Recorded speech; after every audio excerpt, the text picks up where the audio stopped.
Salfate ya lo estaba diciendo, fue un día tremendamente ajetreado, un día especial. De hecho, estaba con una agenda muy copada este artista porque estaba relanzando, regresando de alguna forma después de 5 años al mundo de la música. Ya vimos la etapa de la fotografía, después dio una entrevista radial, habló de estos 5 años alejado de la música, habló de los proyectos que venía, regresó a su casa. Hasta ahora todo muy normal, siempre acompañado en Yoko Ono. Un día más.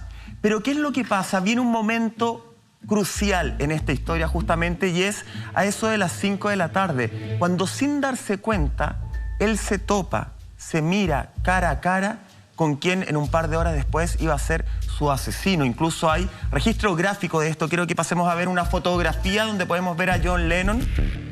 Ahí estamos viendo imágenes. Mira, ese es un autógrafo que le hace John Lennon a quien después iba a ser su asesino. Ahí lo estamos viendo, ahí está, cara a cara, mientras le firma un disco justamente Salfate a su asesino, a Chapman, sin saberlo. Es más, y acá yo quiero hacerle una pregunta a Carlos. ¿Se puede entender que de alguna forma Chapman estuvo espiándolo durante todo el día, bajo tu expertise, que lo estuvo siguiendo para encontrar el minuto perfecto? Porque uno podría pensar que ahí lo iba a matar, pero no lo hizo más tarde. Así es, y no lo hizo, ¿sabes por qué? ¿Por qué? Porque había mucha gente y además Lennon fue muy amable, que lo descolocó. Y al descolocar a Chapman, él prefiere que le dé un autógrafo, que le firme su álbum, se lo firma y le da las gracias. Y vemos esta fotografía icónica que quedó y la estamos analizando el día de hoy. Pero Chapman siempre tuvo la intención de asesinar a John Lennon. Pero cuando un asesino, bueno, en el caso él aún no era un asesino, pero su comportamiento es buscar el momento adecuado para poder perpetrar su ataque, o esto simplemente de repente hay un impulso y saca el arma y decide disparar. Hay una frialdad de por medio, ¿no, Carlos? Sí, hay una frialdad, pero él prepara todo esto.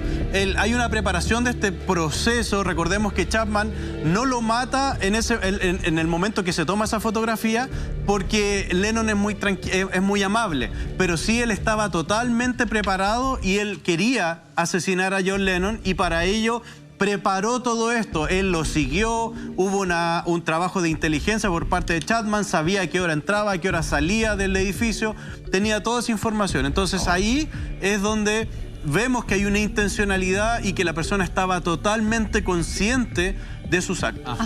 Hay que entender de que hay varios misterios de lo que llevamos esta parte del relato, como por ejemplo que haya podido subirse un avión en varias oportunidades Mark Chapman, de 25 años, con un arma de fuego, cosa que no se le permite a nadie. O sea, no existe un permiso para transportarla contigo arriba de un avión. Sí pudo. Él sí pudo. Entonces aquí es cuando la gente comienza, ya parte de otra materia, de tratar de entender de si esto es a propósito o lo dejaron ser.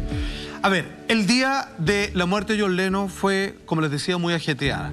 Ellos van en la mañana, hacen una entrevista radial junto a Yoko Ono, regresan después de las 5 de la tarde, firma el disco de Mark Chapman junto a otros fanáticos que lo estaban esperando. Horas más tarde salen de nuevo a hacer una grabación, un estudio. Llegan 10 para las 11 de la noche y Mark Chapman es cuando le empieza a decir que ya lo había visto horas antes. Señor Lennon, entra por la izquierda y a menos de 3 metros impacta 5 disparos, de los cuales 4 llegaron al cuerpo del cantante. Ahí lo estamos viendo. Esos fueron los recorridos de los impactos.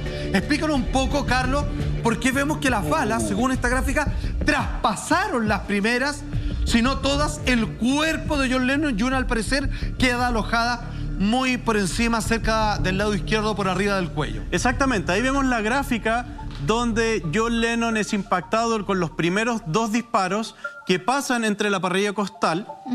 Y por eso nos genera esta apertura o esta deformación del proyectil que vimos en primera instancia. Recuerden que les dije, atentos a las balas Hollow Point, porque es muy específico. Entonces vamos a ver este análisis acá, en este esqueleto. Vamos a girarlo un poco para que lo puedan ver en su casa. Y este es la zona de la parte izquierda del hombro y la zona escapular. Esta es la escápula. Si ustedes se tocan en su casa o empiezan a mover su cuerpo, su brazo izquierdo, la escápula, la función que cumple es la unión y recibir toda la zona de músculos del hombro para que el húmero pueda hacer el movimiento. Si ustedes en su casa mueven el brazo, eso se lo permite y es gracias a la escápula. Y esto permite obviamente que el hueso o el húmero no se disloque. Entonces, ¿qué es lo que ocurre? Los dos primeros disparos ingresan por la parte posterior de, de las costillas. Recuerden que Chapman estaba detrás de John Lennon. Ingresan y salen entre las costillas. Entonces, no hay nada que permita que los proyectiles se deformen.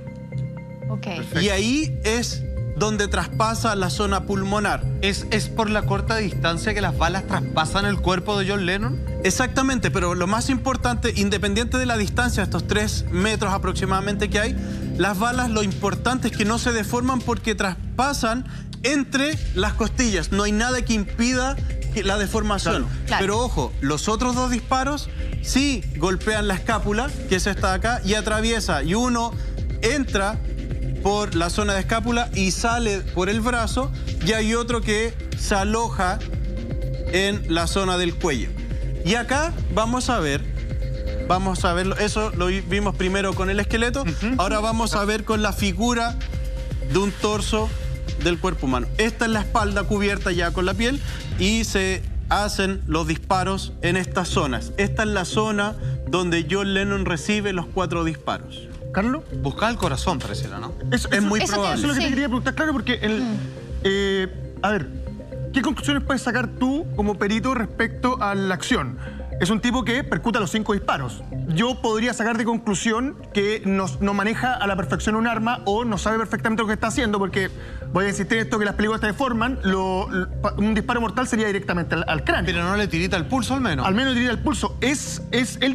¿Tú puedes sacar la conclusión que él levantó el arma, disparó 5 disparos o realmente buscaba impactar esa zona en la cual tú acabas de explicar? Lo importante de esto es que Chapman tiene entrenamiento en disparos. Él era guardia de seguridad. Entonces sabía cómo manipular el arma. Y lo más importante también es que él, al disparar, y aquí tú sabes que él tiene la expertise de manejar un arma de fuego, él genera todos los impactos balísticos en una zona específica, que es esta zona izquierda. Los 4 disparos pegan acá. Y el quinto también iba dirigido a esta zona, pero voy a hacer una especie de recreación acá. Él genera estos movimientos. Los 2 primeros proyectiles traspasan la zona costal, entonces no hay mucho movimiento por el golpe del proyectil, sino que las balas atraviesan el cuerpo. Pero sí, las que golpean en la zona escapular va a generar este movimiento. Porque va a golpear el hueso, las otras atraviesan la piel. La otra ya golpea el hueso y descoloca la posición que tiene John Lennon. Y hace este movimiento, sale el brazo, la otra se aloja en el cuello por dentro. Y la quinta seguramente iba en la misma trayectoria, pero al generar este movimiento de caída, es porque golpea a la misma altura, pero en un muro. Pero en la ventana. Fue totalmente descolocado. Carlos, por ejemplo, si estos mismos disparos, esta misma arma hubiese sido utilizada con balas comunes y corrientes, ¿se hubiese salvado John Lennon? ¿Hubiese sido otro el daño provocado? Probablemente, porque acá vemos, por lo que tú nos has contado, que no impactó el corazón y que solamente se dañó una parte de su pulmón. Entonces, ¿hubiese sido distinta la historia si se hubiese ocupado otro tipo de proyectil? Eso lo vamos a ir desarrollando durante el próximo. Me parece. Pero hasta ahora, de alguna forma, entonces, Carlos, y con tu expertise podemos pensar, tú nos dijiste al principio que eran solamente 5 opciones de bala. O sea, las 5 eran dirigidas a matar. Acá no estamos hablando de una persona que quería causar un daño, de una persona que quería tal vez llamar la atención. Acá, bajo tu expertise, estamos hablando de una persona que quiso matar a John Lennon sin ningún tipo de resquemor. Sí, él disparó a matar a menos de 3 metros de distancia y todos los proyectiles están en una zona muy específica, así que él le disparó a matar. Ya estábamos hablando, Carlos querido, de estos 5 disparos con los cuales de inmediato John Lennon empieza a sangrar tanto por las heridas y por la boca. Es más, alcanza a dar unos pasos según la información, ¿cierto? Rectifícame si es lo correcto. Y él dice literalmente, me dispararon. ¿Qué proceso biológico en ese minuto empieza a vivir el cuerpo cuando se empieza a desangrar? Muchas gracias.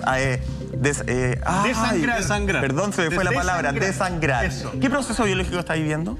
A ver, el proceso biológico tenemos que considerar que el cuerpo humano, el corazón, el ciclo del corazón para bombear toda la sangre en todo nuestro cuerpo aproximadamente dura 1 minuto. Dentro de 1 minuto toda la sangre va girando alrededor de nuestro cuerpo. Da una vuelta completa. Da una vuelta completa, exactamente.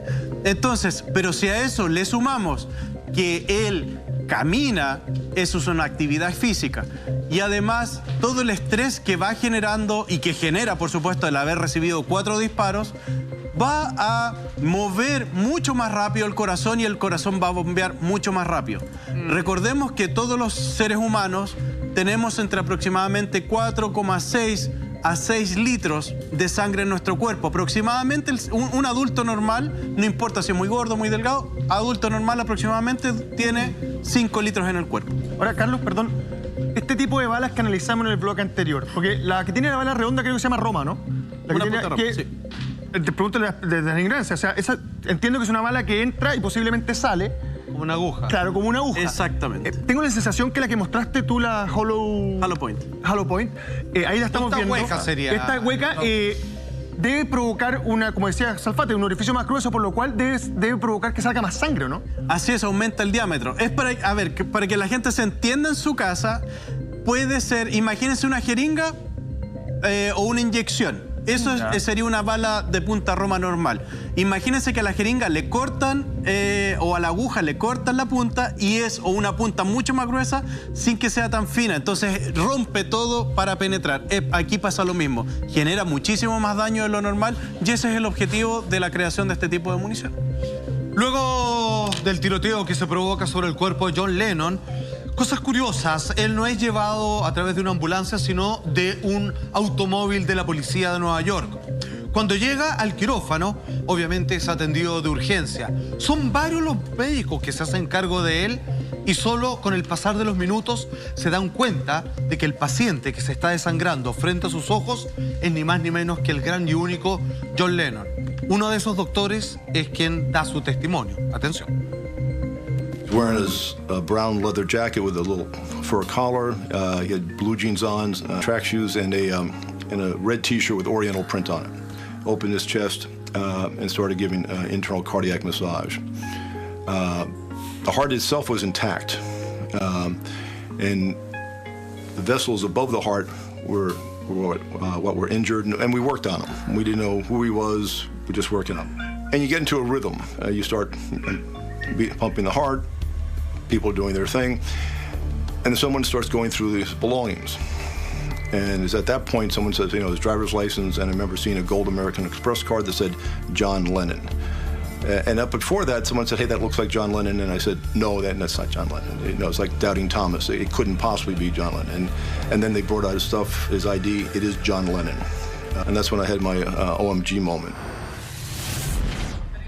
Tremendamente impactante para el grupo de médicos que tuvo que recibir a John Lennon en esas condiciones, porque en un principio ellos no sabían que se trataba de este famoso músico. Sin embargo, después, a través de una tarjeta de crédito, como lo cuenta el doctor, se dan cuenta que es él. Por lo tanto, me imagino que inmediatamente existe una mayor presión por todo lo que significa la expectación pública. El doctor decía, su corazón estaba intacto y lo empezaron a bombear, pero como podían hacer estas maniobras como manuales. Carlos, yo no sé, eso habla como de una técnica más bien desesperada, o es algo que se utiliza, porque uno conoce como el masaje cardíaco tradicional, pero de ahí a meterle mano directo al corazón, ¿eso se ve, se hace, funciona? Sí, eso es una técnica de emergencia. Ya. Se usa y es normal, no es normal que se haga, pero sí es una parte de un proceso que está dentro de los protocolos en los hospitales. Entonces, ¿qué es lo que hacen? Hacen un corte en el torso, en el tórax. Vamos a ver acá. Veamos eso. Muéstranos en nuestro